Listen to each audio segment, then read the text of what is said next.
Super análise ativar. O Milan venceu o PSG por 2-1 em Milão. Gols do Skriniar para a equipe francesa e depois Rafael Leão e Giroud garantiram a vitória do Milan. Cássio Ângelo, sua análise dessa partida acabou de acabar. Partida muito empolgante, muito interessante. Tivemos aqui no Giuseppe Meazza, no bairro de San Siro, na cidade província de Milano. O PSG começou melhor, apesar de boas chegadas lá do Loftus-Cheek, da equipe do Milan, um jogador interessante, com a camisa aí veio do Chelsea essa temporada, parece estar se adaptando bem ao futebol italiano.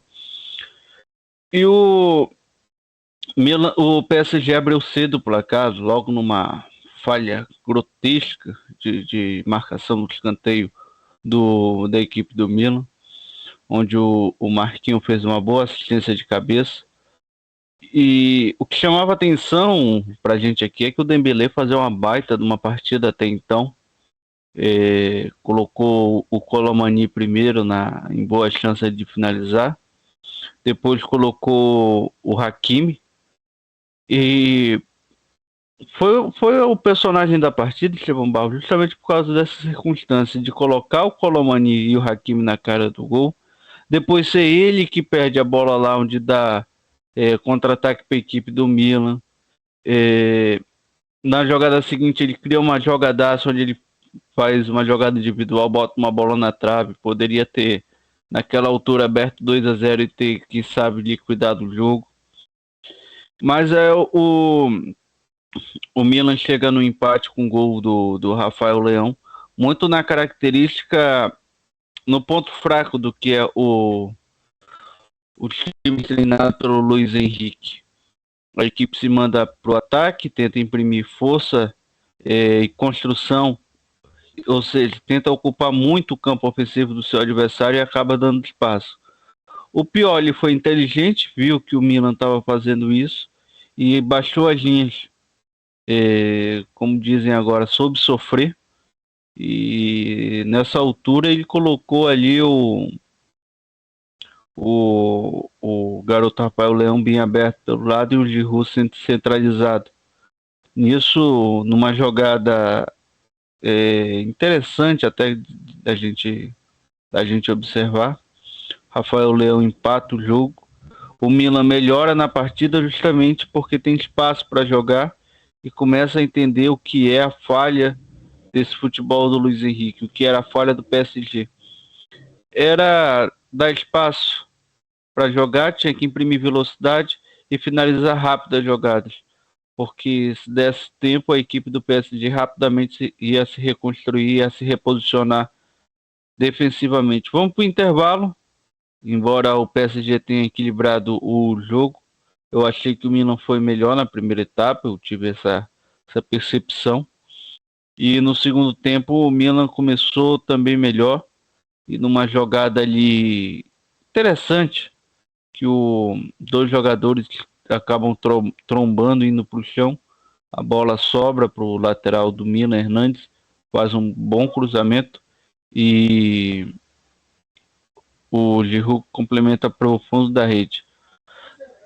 Daí o Milan tenta só furar a bola, Estevão Barros, mas tentou furar a bola assim, no modo que a gente fala do futebol, furar a bola muito cedo, ali aos 22, 23 minutos. Acabou deixando o jogo um pouco arrastado. E o PSG sem ter o que fazer no restante do jogo. O jogo foi se arrastando, o Milan recuando as suas linhas, o PSG criando volume ofensivo. E no talento individual, por exemplo, do Mbappé, do jogador coreano que entrou lá, que me fugiu o nome agora, Kang In-lee, a equipe do PSG melhor, criou volume ofensivo, colocou a bola na trave, mas o PSG, o Milan deu sorte hoje. Eu acho que também o goleiro Mike Maignan, além da bela partida que fez, impedindo gols. Goleiro bom também às vezes tem que dar sorte. Estevão Barros, porque algumas bolas ele não chegaria. Do outro lado também o Donnarumma fez uma excelente partida, mas sem dúvida se eu tivesse que apontar um personagem pro jogo, você já sabe quem é. Dembélé, né? Acho que o camisa 10 francesa, da equipe francesa, foi um destaque desse jogo. E é interessante porque ele é um destaque tanto negativo como positivo na mesma partida, né? Interessantíssimo o Dembélé. Ele começou bem o jogo, depois foi caindo. Teve bons lances no primeiro tempo, na segunda etapa já não foi tão bem assim. Mas, de fato, acho que foi o jogador que mais tentou na equipe do PSG. Assim, depois como o Kang In-lee que entrou, foi muito acionado também. Teve uma bola na trave, os dois inclusive tiveram bola na trave. Acho que são os destaques da equipe parisiense. Partida abaixo hoje do Mbappé, né? Muito apagado. O Kolo Muani nem se fala, então. Depois o Gonçalo Ramos entrou no lugar dele para não fazer nada. Mas o camisa 7 do PSG, Cássio Ângelo, numa noite ruim, hein? Sim, discreto. Você falou que ele ia ser substituído, eu até olhei, ele ainda estava em campo. Mas às vezes, Estevão Barros, pode parecer perseguição, pode parecer brincadeira, mas os jogadores do PSG parece que tem que procurar o Mbappé. Isso acaba dificultando um pouco o trabalho do Colomani ali na frente. Mas também ele não fez hoje por merecer, não se movimentou, não buscou o jogo. Nem sequer abriu espaço ali nas linhas da defesa do Milan pro Mbappé e pro Dembélé infiltrarem.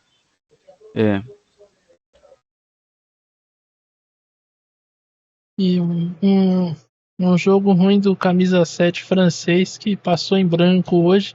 Havia feito o primeiro gol na partida de Paris, né? E hoje sai zerado do placar. O Milan ganha uma sobrevida. A equipe não tinha vencido ainda nessa Champions League. Aliás, até essa partida não tinha feito gols nessa edição da Champions. Hoje fez 2, conseguiu a vitória e agora está numa situação um pouco mais confortável. Ainda só depende de si para se classificar, Cássio Ângelo. Assim, o grupo ficou interessante com essa vitória do Milan, porque parecia que a primeira equipe ia disparar, que é o PSG, poderia abrir aí 9 pontos, se não me falha a memória. Estevão Barros. Sim, é isso e mesmo. Agora fica o Borussia com 7, o PSG com 6, o Milan com 4, o Milan com 5 e o Newcastle com 4. Ou seja, qualquer um pode ser o líder na próxima rodada, dependendo aí de combinação de resultados. Isso aí tornou o grupo muito mais interessante, dinâmico e difícil de se prever. Eu acho que, como a gente falou ali no finalzinho do jogo, até brincando, pegaram as equipes que são mais inconstantes na Champions League, jogaram todos num grupo só e aí ficou esse grupo emocionante. Por exemplo, hoje o Newcastle, que é o lanterna, pode acabar até a próxima rodada como líder nesse grupo. É verdade, né? Basta que vença o PSG na França e que o Borussia Dortmund não vence o Milan, ou empate lá. Não. Seja é verdade, né? Porque se ele se der empate, ainda o Borussia vai a 8, né? O Newcastle vai a 7. Mas ainda assim. Mesmo assim, o PSG pode ser lanterna do grupo. Sim. Pode Hoje terminar era na última líder, posição. na rodada seguinte, lanterna. E aí vai ficando um desenho interessante, porque nós teremos na próxima rodada o Milan indo até, aliás, recebendo a equipe do Borussia Dortmund, e o Newcastle indo até Paris enfrentar o PSG. Dessa vez, quem joga a vida no grupo é o Newcastle, Cássio Ângelo. São dois jogos diferentes demais, Estevão Barros. Primeiro, Milan e Borussia, duas equipes que vêm embalada, vêm empolgada pelo que fizeram nessa rodada. Principalmente o Milan, porque ganhou uma sobrevida, e o Borussia, porque parece que tá dando a volta por cima, parece que tá se acertando aos poucos. E do outro lado, lá, duas equipes que vão pressionadíssimas para a partida, principalmente o Newcastle, que vai jogar a vida. Então, a gente vai ter dois jogos distintos. Primeiro, Milan e Borussia, duas equipes que vêm com confiança, e Newcastle e PSG, duas equipes que vêm com extrema desconfiança. Estevão Barros, eu estou começando a analisar que quem pegar a vaga de Liga Europa aí nesse grupo aí também não pode reclamar, sai no lucro. É verdade, né? Um grupo tão acirrado como esse ainda vai ser uma conquista e tanto aí para quem ficar na terceira posição. Vai ter algo para celebrar aí, para pelo menos ter uma competição europeia para disputar ainda até o final do ano, né? Visto que o cenário pode ser ainda pior, já que essa equipe todas as equipes correm o risco ainda de terminar na lanterna, né? Muito interessante esse grupo F.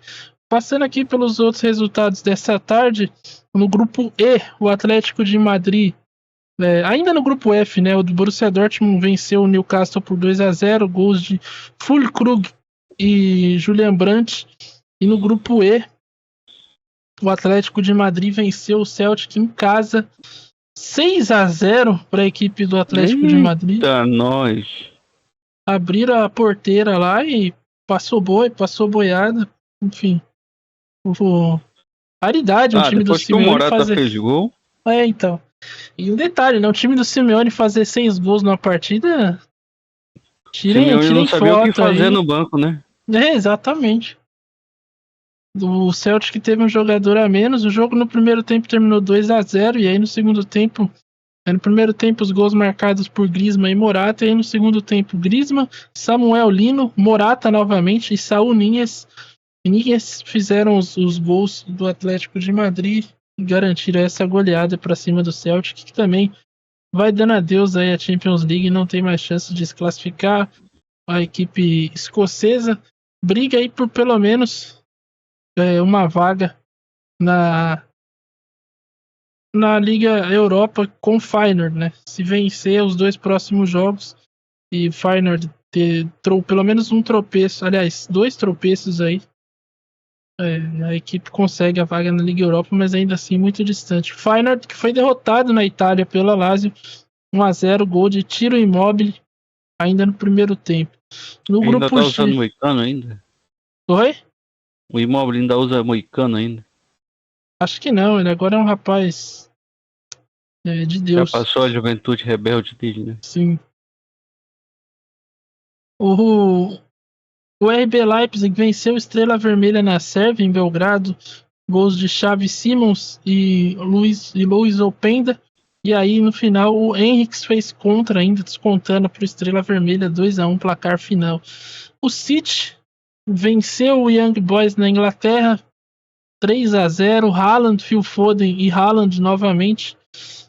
Os gols marcados do Manchester City.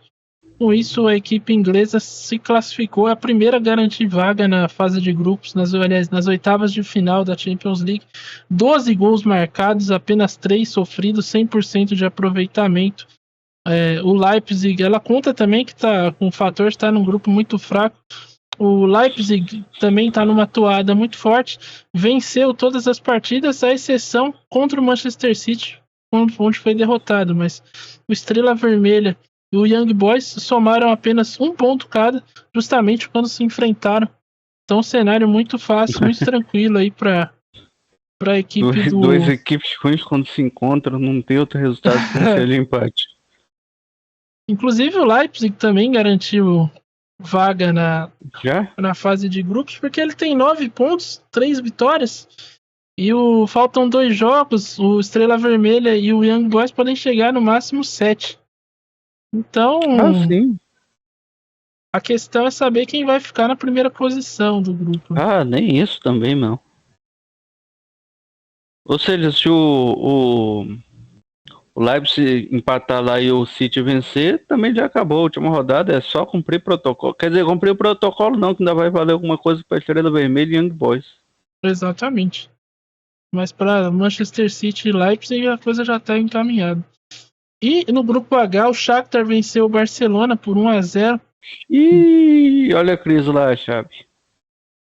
Pois é, o Barça que vem de uma sequência ruim de resultados, depois que perdeu o Clássico, a equipe tá oscilando. Hoje essa derrota pro Shakhtar, surpreendente, o jogo tá sendo em Hamburgo, na Alemanha, né, porque a Ucrânia está na situação complicada devido ao conflito, à guerra. O gol marcado pelo Danilo Sican, logo ainda no primeiro tempo. O Barça não conseguiu reverter a situação. E o Porto venceu o Real Antuérpia por 2-0. Gols de Evanilson e Pepe. E com isso, Gols o brasileiros, Porto... hein? É verdade.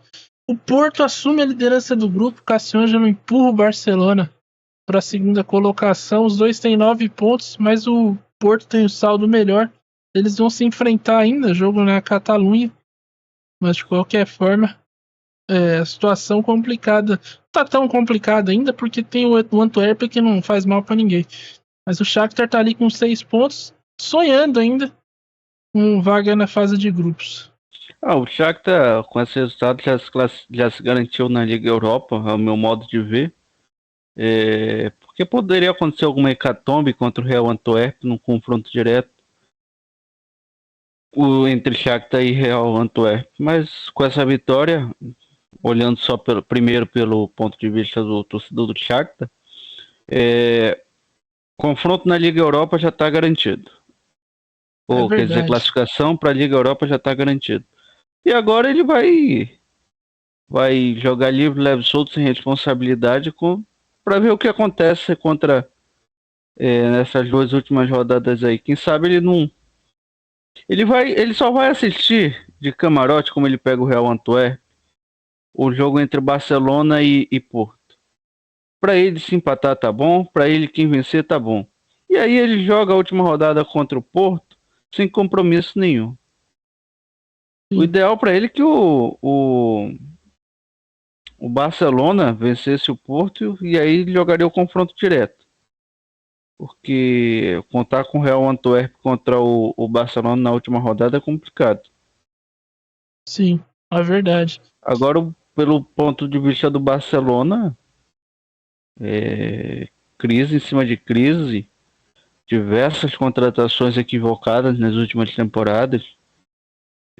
Um clube que dentro e fora de campo, principalmente fora de campo na questão fiscal, na questão tributária, o nome do clube, a imagem do clube está sendo muito arranhada e a consequência desportiva está vindo.